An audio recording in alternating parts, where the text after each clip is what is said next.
how websites are created.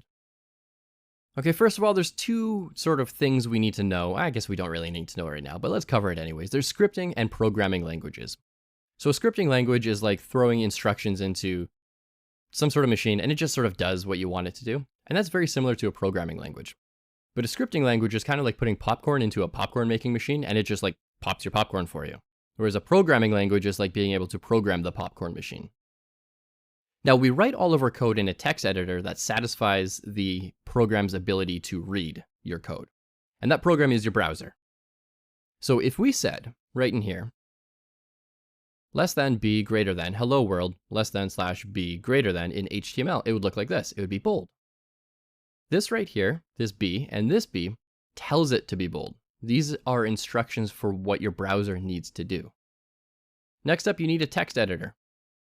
And again, you want one that doesn't add hidden data to your file. So don't use Microsoft Word or anything like that. I highly recommend downloading and installing VS Code. Again, it's free, popular, and very powerful.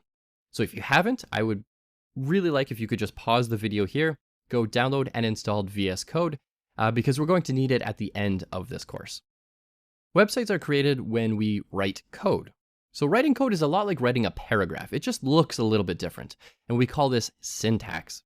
So you can still read the code, and it's like reading a different language, but your brain still understands what's going on. We follow rules that programs like a browser are looking for. For example, if we said b hello world /b or I hello world /I, that's going to output hello world in bold or hello world in italics. What you see and interact with on a website is really only made up of 3 components: HTML, CSS, and JavaScript. HTML and CSS are considered scripting languages, and JavaScript is an actual programming language. And there are some differences, but honestly, it doesn't really matter what those differences are right now. We can get into that at some point in the future. But pretty much every website uses these 3 technologies today. HTML files are saved with a .html file extension, CSS files are saved with a .css file extension, and JavaScript files are saved with a .js file extension. And for the most part, that's the biggest difference when it comes to just managing our files. It's just the file extension. As soon as a browser sees that there's a .js or .html file, for the most part, it can figure out what to do next. And we write all of this in a text editor, and we just use different file extensions. Let's look at programming languages. When you hit a website, a server is sending you that HTML, CSS, and JavaScript.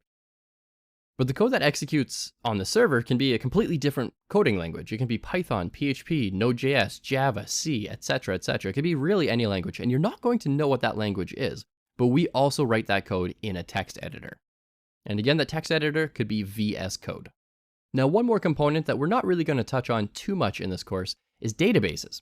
So when you try to log into your website, or any website, your data is sent to the server. So that's the code that you cannot see. We call that backend code. And it talks to a hidden database. And that database is supposed to be hidden to keep your data nice and secure. These databases are what store your passwords, your usernames, your email addresses, which photos you uploaded, which posts you liked, so on and so on. Basically, anytime it remembers that you did something at some point, that's being saved in a database. And a database is really just like the memory of a website. Code you can't see. All HTML, CSS, and JavaScript can be seen by your end users. So never store secrets in there. If you right-click on pretty much any web page and click View Source, or go to, I think it's usually File View Source, you can actually see the raw HTML, CSS styling, and the JavaScript. That's all considered front-end code. And again, back-end code is what runs on your server, and you cannot see it. We don't have access to that. But front-end code is completely accessible to your users. So again, do not put passwords or anything like that in there. No sensitive data, really.